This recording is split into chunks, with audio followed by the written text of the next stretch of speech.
कैसे सचिन तेंदुलकर बने वर्ल्ड के ग्रेटेस्ट बैट्समैन। दोस्तों टाइम था दिसंबर 1989 और जगह थी पाकिस्तान का सियालकोट स्टेडियम। और इंडिया और पाकिस्तान के बीच 4 मैचों की टेस्ट सीरीज चल रही थी और उस सीरीज में ये इंडिया और पाकिस्तान के बीच का चौथा मैच था और इत्तेफाक से सचिन की जिंदगी का भी यह चौथा मैच था।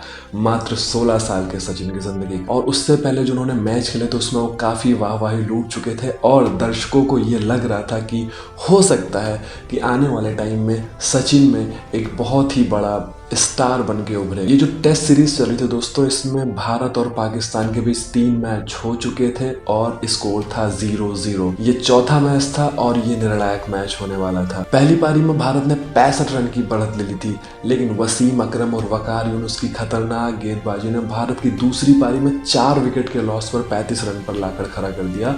और इस वक्त जो मैच था वो बहुत ही गंभीर स्थिति में, बहुत ही निर्णायक स्थिति में अचानक ही भारत हार की तरफ बढ़ने लगा और इस मैच के हारने के साथ ही भारत पूरी सीरीज भी हार सकता था। अब नवजोत सिंह सिद्धू का साथ देने आए सचिन तेंदुलकर, मात्र 16 साल के सचिन तेंदुलकर। लेकिन देखना ये था कि वसीम अकरम की घातक गेंदबाजी के आगे जब अजहरुद्दीन जैसे और रवि शास्त्री जैसे धुरंधर बल्लेबाज नहीं टिक पाए तो ये लड़का कैसे टिकेगा। इसी बीच वकार ने एक बाउंसर फेंकी और वो जाके लगती है सीधे सचिन की नाक पर और खून की एक धारा फूट उठती है। खून इतना तेज बह रहा था कि सचिन का हेलमेट भी गीला हो जाता है और जो लोग ये सीन अपने टेलीविजन स्क्रीन पर देख रहे थे वो लोग बहुत ही ज़्यादा भावुक हो रहे थे।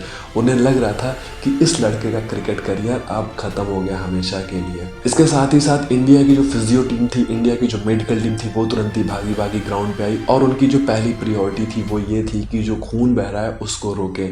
पाकिस्तान के खिलाड़ी भी सहानुभूतिवश घेर के खड़े हो गए थे और सचिन तेंदुलकर ज़मीन पर लेटे पड़े हुए थे।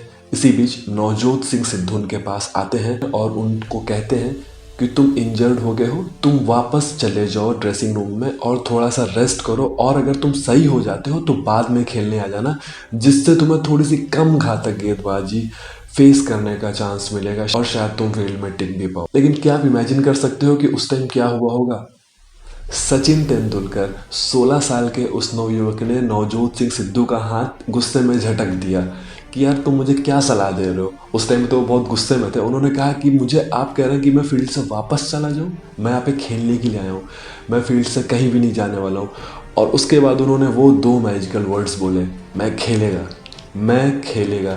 दोस्तों यही वो 2 जादुई शब्द थे जिसने नॉर्मल से सचिन तेंदुलकर को द ग्रेट सचिन तेंदुलकर में चेंज किया। कुछ टाइम बाद नवजोत सिंह सिद्धू ने अपने एक इंटरव्यू में बताया कि उस टाइम पे नवजोत सिंह सिद्धू को लग गया था कि आने वाले टाइम में ये दुनिया का सबसे महानतम बल्लेबाज बनने वाला है। सचिन अगर चाहते तो वो इंजर्ड तो हो ही चुके थे, वो ड्रेसिंग रूम में जाके बैठ जाते और खुद को थोड़ा सा सही करते, लेकिन नहीं, सचिन ने फैसला किया कि वो खेलेंगे और उस खून से रंगी हुई टी शर्ट के साथ उन्होंने खेला और सिद्धू के साथ 157 रनों की पारी उन्होंने। आपकी लाइफ में भी, हम सब की लाइफ में कभी ना कभी एक ऐसा पॉइंट आता है कि हमें लगता है यार कि अब क्विट कर देना चाहिए, अब हमसे नहीं होगा, अब हमें इस खेल को छोड़ देना चाहिए।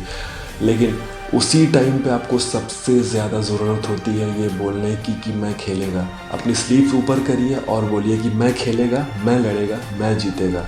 यकीन मानिए मेरे दोस्तों, अगर आपने उस टाइम को लड़ लिया, उस टाइम से बस आपने फाइट कर ली, तो मान के चलिए आपकी जीत निश्चित है, क्योंकि आपने एक विनर का माइंडसेट चूज़ किया है। आपने लड़ने का माइंडसेट चूज़ किया, पीछे हटने का माइंडसेट आपने नहीं चूज़ किया। चैंपियंस को लूजर से डिफरेंशिएट सिर्फ टैलेंट नहीं बल्कि माइंड सेट करता है। The mind set of a winner, मतलब आप जीतोगे और आप जीतोगे जब आप खेलोगे।